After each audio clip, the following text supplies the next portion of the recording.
ایک شخص اپنی بیٹی کو لے کر کے اللہ کے نبی کی خدمت میں آیا، میں اس کا رشتہ کر رہا ہوں، یہ رشتے کے لیے تیاری نہیں ہو رہی ہے۔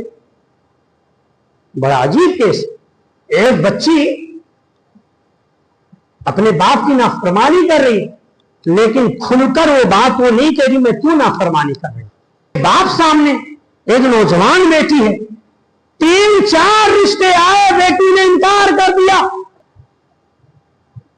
اللہ اکبر۔ وہ باپ اپنی بچی کو لے کر نبی کی خدمت میں آیا۔ ایسی ایسی باتیں ہیں۔ اللہ کے رسول نے کہا کیوں بیٹا آپ؟ اس لڑکی نے کہا اللہ کے رسول مجھے پہلے آپ یہ بتا دیں کہ ایک شوہر کا حق اس کی بیوی پر کیا ہوتا ہے۔ اللہ کے نبی نے کہا شوہر کا حق بیوی پر یہ ہے لو کانت بہ قرحۃ، اگر شوہر کے بدن میں کہیں سے خون نکل رہا ہو، کہیں زخم ہو اور اس زخم کو بیوی چاٹ لے اپنی زبان سے،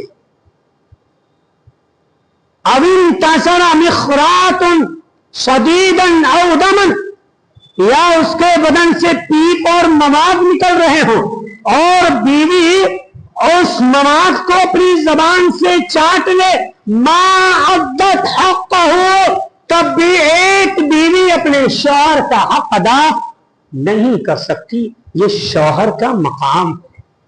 اس لڑکی نے کہا اللہ کے رسول اگر اتنا اونچا مقام ہے تب تو میں کبھی بھی شادی نہیں کروں گی۔ ایک بار سامنے ہے، نبی سامنے اور بالغ بچے بھی سامنے ہے، اتنا اونچا حق جاننے کے بعد بیٹی نے سیدھا کہہ دیا اللہ کی قسم میں تب تو کبھی بھی شادی کروں گی ہی نہیں۔ اللہ اکبر۔ اللہ کے رسول کہہ سکتے تھے تیرا باپ ہے، تو کیسے نافرمانی کر رہی ہے، تو بالغ ہو چکی ہے، تیری شادی ہونا ہی ہونا ہے۔ نہیں، اس کے بعد اللہ کے رسول تنبیہ کیا، کیا والدین کو، اس کے باپ کے والد کو سمجھایا اور امت مسلمہ کو پیغام دیا کہ لڑکیوں کی شادی ان کی اجازت کے بغیر نہ کرو۔ آج لوگ زبردستی کر دیتے، پوچھو لڑکی راضی، کہتی ہے نہیں، لڑکا راضی نہیں، تو پھر ارے میرا باپ ایسا ہے، وہ کہتی نہیں میری ماں ایسے ہے، وہ کہتی ہمارا پرانا رشتہ، کوئی کہتا نہیں ہمارا پرانا تعلقات ہیں، تو کوئی دوستی کا تعلق۔ ارے اللہ کے بندو یہ زندگی کا مسئلہ ہے، 1-2 دن کا مسئلہ نہیں ہے، یہاں ذرا سنجیدگی سے معاملے کو حل کرو۔